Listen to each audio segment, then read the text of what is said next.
أحب الوفاء بشتى الصور. أحب الوفي الأمين الأغر. فأهل الوفاء كلون السحاب وحسن الربيع وماء المطر. أحب الوفاء بشتى الصور. أحب الوفي الأمين الأغر. إن الحمد لله والصلاة والسلام على من لا نبي بعده أما بعد। বস্তুবাদী ধ্যান ধারণার বিষাক্ত ছোবলের অসহায় শিকার হে বোন, আজ তোমাকে একটি উপাখ্যান শোনাব। তোমাকে এমন এক গল্প শোনাব যা প্রতিটি মুমিনের হৃদয়কে পরম আবেগে উদ্বেলিত করে, প্রতিটি অশান্ত হৃদয়ে দেয় সান্ত্বনার দোল, আর মৃত্যু ভয়ে কম্পমান বন্দির জন্য যা সাহসের বাতিঘর। হযরত গুমাইসা বিনতে মিলহান ইসলামের গৌরবোজ্জ্বল ইতিহাস, যাকে উম্মে সুলাইম নামে স্মরণ করে।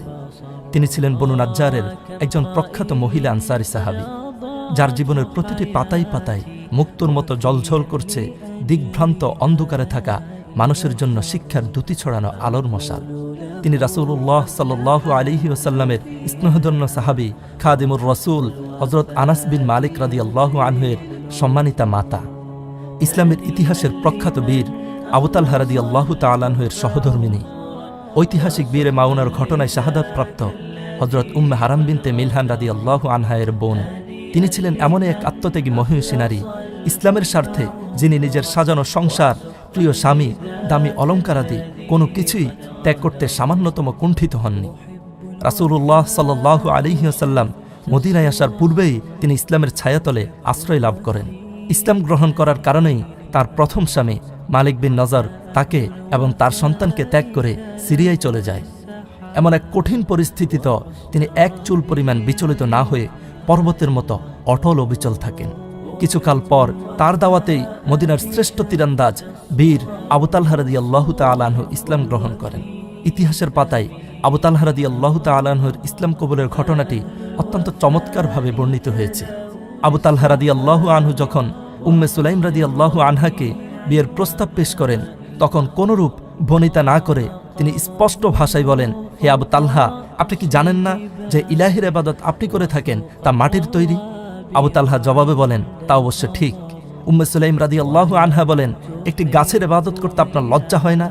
আপনি ইসলাম গ্রহণ করলে আপনার সাথে বিয়েতে আমার কোনো আপত্তি থাকবে না। সেক্ষেত্রে আপনার ইসলাম ছাড়া অন্য কোনো মহরের দাবিও আমার থাকবে না। তাৎক্ষণিকভাবে আবু তালহা রাদিয়াল্লাহু তাআলা আনহু ভেবে দেখবেন বলে চলে গেলেও পরবর্তীতে এসে ইসলাম কবুল করেন এবং উম্মে সুলাইম রাদিয়াল্লাহু আনহা এর সাথে বিবাহ বন্ধনে আবদ্ধ হন। প্রিয় বোন, জ্ঞান, বুদ্ধি, প্রজ্ঞা ও চরিত্রে নেতৃস্থানীয় প্রত্যুৎপন্ন মতি এই নারী অসংখ্য গুণে গুণান্বিত ছিলেন। নিজের উপস্থিত বুদ্ধির মাধ্যমে সবচেয়ে খারাপ সময়গুলো তিনি সামলে নিতেন অনায়াসে। এ সম্পর্কিত একটি ঘটনা ইতিহাসের পাতায় খুবই প্রসিদ্ধ। হযরত উম্মে সুলাইম রাদিয়াল্লাহু আনহা-এর ছোট্ট সাজানো গোছানো সংসারে ছিলেন তিনি এবং হযরত আবু তালহা রাদিয়াল্লাহু আনহু এবং তাদের দুজনের কলিজার টুকরো একমাত্র আদরের সন্তান আবু উমাইর। ছোট ছোট পা ফেলে হেঁটে বেড়ানো আবু উমাইর ছিল তাদের দুজনেরই চোখের মণি। কিন্তু আল্লাহ রব্বুল আলামিন আবু উমাইরের মাধ্যমে তাদের দুজনের থেকে নিলেন অত্যন্ত কঠিন এক পরীক্ষা। একবার অসুস্থ আবু উমাইরকে দেখে পিতা আবু তালহা কোনো একটি কাজে ঘরের বাইরে গেলেন, কিন্তু যতক্ষণে ফিরলেন ততক্ষণে মৃত্যু হয়েছে আবু উমাইরের।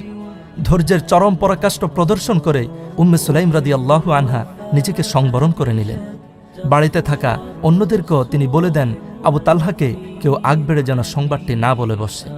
অন্যদিনের মতো যথারীতি আবু তালহা রাদিয়াল্লাহু আনহু বাড়িতে ফিরেই জানতে চাইলেন অসুস্থ ছেলের স্বাস্থ্যের হালত। অসম্ভব হিকমার সাথে তিনি বললেন, আবু উমাইর যে অবস্থায় ছিল বর্তমানে তার চেয়েও ভালো অবস্থায় আছে। স্ত্রীর কথায় আবু তালহা রাদিয়াল্লাহু তাআলা আনহু ভাবলেন, হয়তো ছেলে আসলেই ভালো আছে। হযরত উম্মে সুলাইম রাদিয়াল্লাহু আনহা স্বামী আবু তালহাকে বলেন, আচ্ছা, কেউ যদি আপনার নিকট কোনো জিনিস আমানত রাখেন, অতঃপর কোনো এক সময় তা ফেরত নিতে আসেন, আপনি কি তা ফেরত দিতে অস্বীকার করবেন? আবু তালহা রাদিয়াল্লাহু তাআলা আনহু বলেন, কখনো না। তখন উম্মে সুলাইম রাদিয়াল্লাহু আনহা বলেন, তবে শুনুন, আমাদের কলিজার টুকরো নয়নের মণি আবু উমাইরকে আল্লাহ তাআলাই আমাদেরকে দিয়েছিলেন, অতঃপর তিনি আবার তাকে ফিরিয়ে নিয়ে গেছেন। সুবহানাল্লাহ।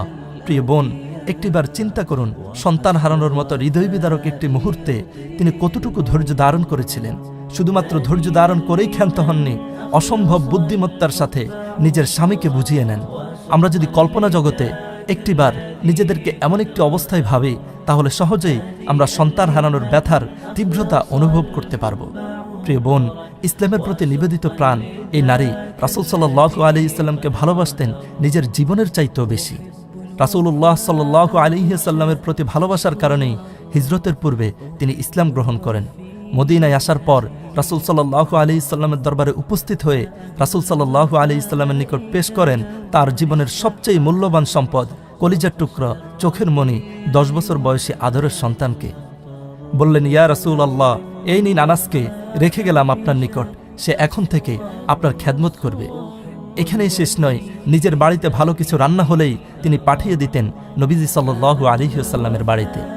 পঞ্চম হিজরিতে রাসূল সাল্লাল্লাহু আলাইহি ওয়াসাল্লামের সাথে উম্মুল মুমিনিন হযরত জয়নাব বিনতে জাহাশ রাদিয়াল্লাহু আনহার বিয়ে উপলক্ষে তিনি নিজ হাতে কারুকার্য করা একখানা পশমি পোশাক উপহার হিসেবে ছেলে আনাসকে দিয়ে পাঠিয়ে দেন রাসূলুল্লাহ সাল্লাল্লাহু আলাইহি ওয়াসাল্লামের দরবারে।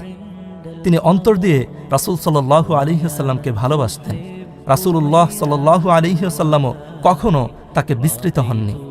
এই সম্মানিত মহিলাকে রাসূল সাল্লাল্লাহু আলাইহি ওয়াসাল্লাম দিয়েছিলেন জান্নাতের সুসংবাদ। সহিহ মুসলিমে বর্ণিত হয়েছে, আন আনাসিন আনিন নবী সাল্লাল্লাহু আলাইহি ওয়াসাল্লাম قال দাখালতুল জান্নাতা ফাসামিআতু খশফাতান ফাকুলতু মান হাযা قالوا هذه الغميساء بنت ملحان আনাস ইবনে মালিক। অর্থাৎ রাসূল সাল্লাল্লাহু আলাইহি ওয়াসাল্লাম বলেন, মিরাজের রজনীতে যখন আমি জান্নাতে প্রবেশ করলাম, তখন সেখানে আমি কারো চলার আওয়াজ শুনতে পেলাম। তখন আমি প্রশ্ন করলাম, কে এই ব্যক্তি? লোকেরা বলল, তিনি আনাস ইবনে মালিকের সম্মানিতা মাতা গুমাইসা বিনতে মিলহান।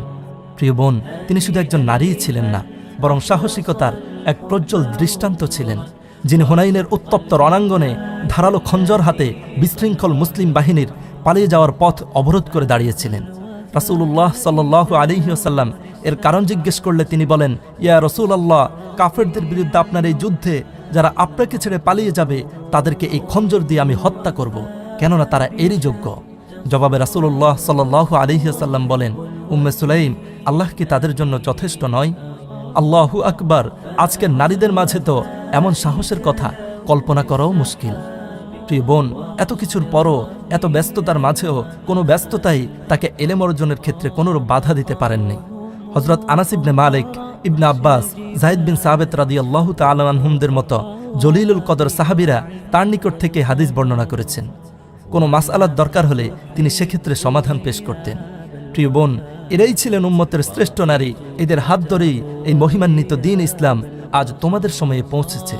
অথচ তোমরাই পশ্চিমা সাদা চামড়ার মানুষরূপী এই হায়নাদের কথিত আধুনিকতার অনুসরণ করতে গিয়ে বারবার নিজেদের মুসলিম পরিচয় হীনমন্যতায় আক্রান্ত হচ্ছ। কারণ তোমরা একটিমাত্র কথাই ভুলে গেছ, হযরত আয়েশা, খাদিজা এবং উম্মে সুলাইমরা তোমার পূর্বসূরি।